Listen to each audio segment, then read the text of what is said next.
Everybody, we're coming at you live from E3 here in the PlayStation booth at the LA Convention Center. I am joined by none other than legendary Mortal Kombat co-creator, Ed Boon. One of my favorite guys in the biz. Always a smile on your face, I love it. You're a diabolical genius. You just have so much fun with this stuff. Thanks. And you've got Injustice 2. Yes, we do. This is really exciting. Yeah, we're very excited to kind of give people their first look at the game here, and one of the few live gameplay things here with the game showing us, what's new, the new characters that are in the game, and this new gear system. We're very excited. That's great. It's an honor to have you here. It's an honor to have the game playable here. We're going to be checking out some actual in-game battles. So, absolutely. Yeah. So first up, walk us through these characters. I obviously recognize Batman. Who else do we have? Yeah, we have 3 returning characters: Aquaman, Batman, and Superman.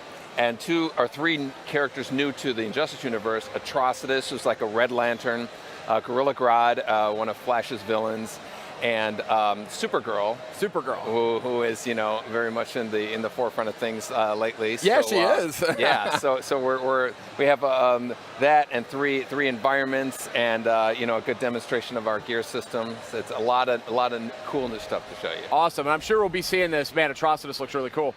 I'm sure we're going to be seeing this, but essentially, as I understand it, when you win a match, you essentially get like kind of a loot drop. Is that kind of how that works? Yeah, exactly. We call it a gear system, and in the simplest of terms, gear can be described as costume pieces that power up your character. So there are a number of ways. You're always going to be getting, like you said, like these drops of gear that will, a new cowl for Batman, new utility belt, new boots for Superman, and they come with it, power-ups for your characters, so you can do a little bit more damage on the environments, or your attack damage is a little bit more, or your defensive blocking damage is a little more, and tons of variables, and you're constantly getting them. You're constantly deciding which ones you want to use based on the kind of Batman that you want to craft. And so effectively it's you're making your Batman, I'm making my Batman. We might meet up online, and it's yours versus mine. That's awesome. And it's different. They look different too. So that's the customization and personalization is really what kind of sets this apart from certainly the last Injustice or any other fighting game. Yeah, I've never heard of this before in a fighting game. It actually is one of those things where I never would have thought of it, but now that you mention it, it's like, yeah, I want that. Yeah, I want that in my fighting game. Yeah. And I mean, Injustice, we're seeing some great footage here. This game's looking real sharp. NetherRealm, known for high production values in general, and we've seen that with Mortal Kombat X, now we're seeing it with Injustice 2. So tell me a little bit about these 2 characters we're seeing here, and some of the pros and cons that they have. Yeah, these are the two of the new characters that we've had here. Atrocitus is basically, if you think of Green Lantern, except for he's a big monster, has hate, and he has a lot of blood. He's kind of a anti-hero version of Green Lantern, but a lot meaner. Yeah. Bam! Yeah. And he's with Gorilla Grodd, who's one of Flash's villains. And Gorilla Grodd is kind of like, he's a gorilla, and he's had all these crazy animal-like attacks, but he also has a high intellect. So he has telekinetic abilities. He can make you beat yourself up. Oh, he can levitate in the air and stuff. And so it's a great, I think they're 2 great additions to our roster. One of the things I love about what you guys did with Injustice 1, which was a huge hit with me and my friends, we love that game. It's got such a great sense of humor, but it's still I think we got, what are these called again? Ultimate? The transitions, yeah. Oh, the transitions. He's knocking him into another arena with a whole new kind of palette of objects that you can use in the fight. So good. Yeah. But one of the things I've always loved about Injustice is, it's not just Batman and Joker or whatever. It's you guys kind of get down in the weeds a little bit there on the DC IP, which I think is really smart. Yeah. We love having the obviously the forefront characters, but we also love the more little less recognizable but very cool characters, and some of them we've we're hoping we can even show more people who've never experienced them, and then get them, they'll be, we'll read a comic about this guy. I know who this guy is, yeah. Exactly. And I mean, that was what Injustice 1 was for me. There's so many characters there. I said, that's a DC character? Yeah. I never even heard of that guy. Yeah. But he ended up being super cool, and ended up really kind of grabbing onto him. So here we have Aquaman. I think Injustice 1, that's great. The little taunt before they fight. Yeah. Aquaman in the original Injustice, the most badass Aquaman of all time. Yeah. Easily my favorite character in the game. Yeah. Because I'm a little bit cheap. I love his strikes where he can strike anywhere on the screen. Yeah. But and now we have Supergirl. So tell me a little bit about how Aquaman has kind of made the jump here to Injustice 2. Yeah. What we can expect out of Supergirl. Yeah, you know, one of our goals was we wanted to make the most badass Aquaman that's ever existed. Yeah. And you know his big super with the shark that comes Oh, out it's and so grabs good. the other guy. So good. And I think we actually topped it with this version of Aquaman. And Supergirl is, you know, actually we always want to have, you know, girl power in our games. Of course. And Supergirl, you know, with her TV show and everything like that. So we really wanted to kind of give her her due representation in the game. But Aquaman Super with this kind of prehistoric shark is even cooler than the last one, you know. So some people who've seen that footage. Oh, so it's like a megalodon or something? Oh, it's kind of like a part shark, part, you know, dinosaur. Yeah, that's the best kind of shark. Anytime you have a shark that's part dinosaur, oh! Yeah, that's the Trench Queen. It's all part of Aquaman's lore. Oh, this is so cool. Yeah. Awesome. Yeah, maybe we'll see the Aquaman super move. I hope so. Get him in here. That'd be So it looks like awesome. we're fighting in Atlantis here? Yes. Atlantis is one of the 3 arenas that we brought. Atlantis, Metropolis, and Gotham City are the 3 that we brought Awesome. here. Here's that. Here we go. Let's see it. With Aquaman.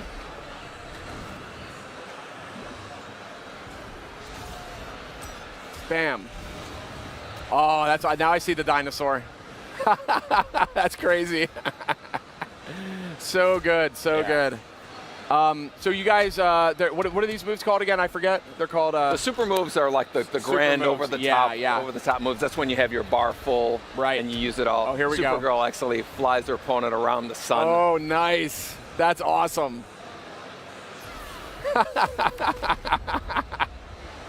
I could watch it all day.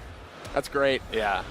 And you guys must have, when you were making Injustice 2, you must have thought about, hey, do we do a fatality type of system? And I think it's interesting that you kind of took this route instead, because they're a lot of fun to pull off. Yeah, you know, there's a lot of stuff that just, we're the studio that makes Mortal Kombat. Right. And so, you know, there are things that we really didn't want to feel confined to, you know, the block button, fatalities, and all that. And, you know, this is a T-rated game. So we don't want to do all the crazy stuff. That's for Mortal Kombat. Yeah, exactly. You know, we're a little bit more, like it's a little simpler. It's back to block. It's not holding the block button. So we really want this game to be its own kind of entity with its own rules and its own kind of feature set. Mm-hmm. And with the sequel, you know, we were kind of like, okay, of course we're going to bring back the favorite characters. Of course we're going to expand the roster, but we wanted to do something that was unexpected. That's kind of the whole gear system that comes into play. Which is, I mean, I think is going to work out real nicely. It's a great way to keep people playing. And, you know, I still love these little character selection, taunt, trading blows thing. That's great. You know, and I've been a big fan of your games for a long time. I mean, I loved Mortal Kombat vs. DC. You know, I loved Mortal Kombat, the reboot, Mortal Kombat X, Injustice.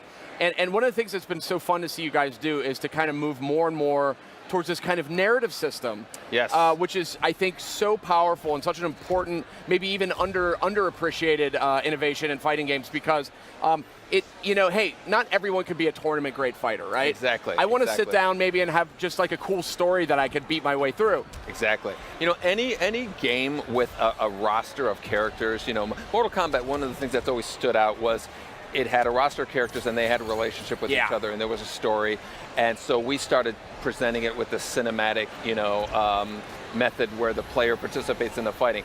You know, and so when we did Injustice, again, it's a perfect marriage. You have Superman and Batman and Aquaman, and they're not talking to each other, they're not acknowledging each other. Yeah. That's a waste of such a great, you know, opportunity with them. So, you know, we did in Injustice and in Injustice 2, we're going to have a really deep cinematic story experience, like watching a movie. Yeah. You know, and or a really good TV show, maybe. You exactly, know? and participating in the fights. That's which is so cool. I love the one in Mortal Kombat X. I mean, Mortal Kombat 9 or Mortal Kombat the reboot, that was a revelation. Yeah. And I went, oh God, I didn't know how bad I wanted this. And then in Mortal Kombat X, I felt like it was like almost like perfected. Like it was like the story was really tight. It was really interesting, you know? Yeah. And I mean, obviously, the Warner Brothers and the DC franchises here, they give you a lot of room to play with. It was great. We actually managed to carve out our own, you know, slice of the multiverse.